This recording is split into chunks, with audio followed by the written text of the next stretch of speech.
Have you ever been in a meeting where nothing happens, where people sit, talk in circles, and at the end, no real decision is made? Now imagine that not for 1 hour, but for years. This is the hidden chapter of history. A time when kings, advisors, and scholars gathered in grand halls, only to waste endless hours in silence and confusion. This was the era of silent meetings. Long ago, before technology, before fast communication, kingdoms were ruled by councils. Kingdoms were ruled by councils. These councils were made of old men, wise advisors, and sometimes even poets. The king would sit on his golden chair waiting for great ideas, but instead of action, something strange happened. The meetings were long, very long. People spoke slowly, repeating the same lines again and again. One advisor would stand up and say, "My king, we must think carefully." Another would reply, "Yes, we must think carefully." Then a third would add, "Indeed, careful thinking is wise." And so, the meeting went in circles. Hours passed. The sun would rise high, then fall low. Outside, farmers worked, traders sold goods, and soldiers trained. But inside the royal hall, time stood still. Nothing moved forward. Some historians say this was because kings feared making mistakes. Others believe the advisors loved the sound of their own voices. Whatever the reason, the result was the same: silence, repetition, and endless waiting. For the people outside the palace, life was full of action. Crops were planted, battles were fought, and markets were busy. But for the rulers, the grand stage of power became a stage of yawns. The palace hall was beautiful. Tall pillars rose like trees, their marble shining under the soft light of oil lamps. Golden curtains hung on the walls, and carpets from faraway lands covered the floor. At the center, the king sat on his throne. Everyone expected wisdom, energy, and power. But what truly happened inside that hall was far from exciting. The meetings always began the same way.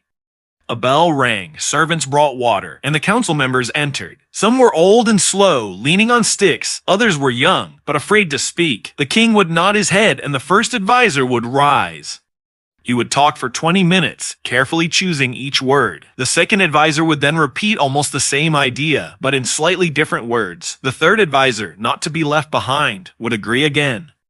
And this chain of agreement continued until everyone, as patience was thin. Outside the walls, soldiers trained for real battles, but inside the walls, the war was with time itself. Nothing moved fast. Sometimes hours passed with no decision. The king would get tired. His eyes would close. Some say he even snored during the meetings, but nobody dared to wake him. Instead, the council kept talking in low voices, like actors in a play that had no ending. For the common people, these meetings were a mystery. They imagined that great secrets and powerful strategies were being planned, but the truth was almost comic. The great leaders of the land were trapped in their own carefulness, too afraid to act, too slow to decide. This is why historians called it the era of silent meetings. It was not silent because no one spoke. It was silent because no progress was made. Words filled the air, but they carried no weight. The biggest victims of these silent meetings were not the kings or advisors, but the people. While leaders wasted time, problems grew. Crops failed, roads broke, and enemies gathered at the borders. Yet the council still sat in circles, repeating the same cautious lines. "We must think carefully. Let us not rush. Tomorrow will be better."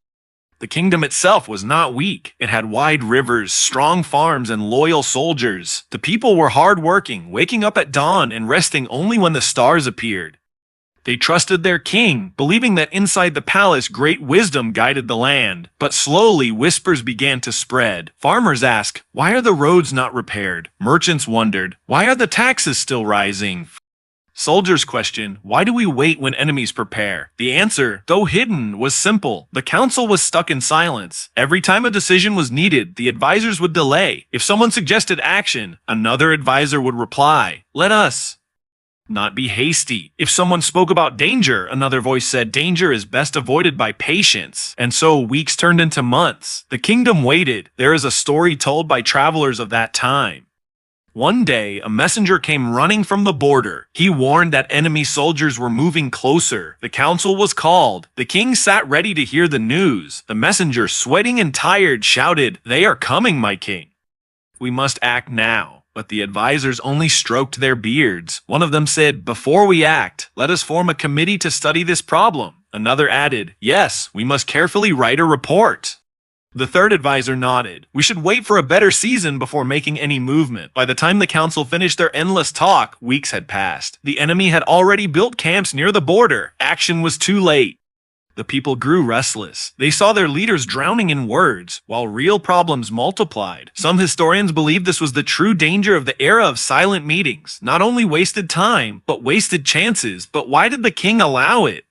Many say he trusted his advisors too much. Others argue he was tired of conflict, and silence was easier than making hard choices. Whatever the reason, the result was the same: a kingdom strong in body but weak in spirit.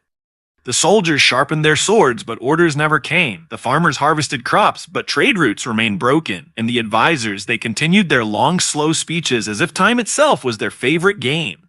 One poet of that age wrote these lines: "The people move, the rivers flow, the stars rise, but inside the hall the hours die, chained by words that never fly." It was a quiet tragedy, hidden under the golden shine of the palace. The era of silent meetings did not end in one day. It ended slowly, like a candle that burns down without anyone noticing. The silence of the council spread beyond the palace walls. It reached the streets, the markets, and the villages. People no longer expected quick answers. They no longer believed in fast solutions. They had grown used to waiting. But history teaches us one truth: silence cannot last forever. When leaders fail to act, others step forward. In the northern lands, small groups of soldiers began to make their own choices. They could not wait for orders from the palace, so they built their own defenses, set their own watchtowers, and protected their villages. In the markets, traders refused to depend on royal decisions. They formed guilds, made agreements, and solved disputes without the council. Slowly, power moved away from the silent hall. The advisors still talked, still repeated their endless words, but the kingdom outside had already changed. There is a tale of one young general who grew tired of waiting. He stood before the king one day and said, "My king, I respect your counsel, but words cannot defend our borders. I will take my men and act." Some say the king only nodded, too tired to resist. Others believe he secretly wished someone would finally break the silence. Either way, the young general became a hero. He fought at the borders, saved villages, and inspired the people. Meanwhile, inside the council hall, the same cycle continued. An advisor would stand, clear his throat, and begin with the famous line, "We must think carefully." The others would nod, repeat, and circle the same arguments again, but their voices were no longer important. The era of silent meetings had taught everyone a lesson. When leaders do not decide, time itself decides for them. In the end, historians look back at this age not with anger, but with curiosity. How could so much energy be wasted? How could wise men choose silence over action? The answer is still debated, but one thing is clear: the kingdom survived not because of the council, but in spite of it. The people, the soldiers, the traders, and even poets carried the kingdom forward, while the grand advisors remained lost in their words. And so, the era of silent meetings became a warning for the future. A reminder that silence may feel safe, but it is also dangerous. Decisions delayed are often decisions lost. The poet of that time ended his famous poem with these words: "The throne without action is only a chair. A council without courage is only air. And a kingdom without choice will one day fade, buried under the silence it made." Thus ended the age where power meant waiting, and meetings meant nothing. The world moved forward, but the hall of silence was left behind, echoing with voices that never mattered.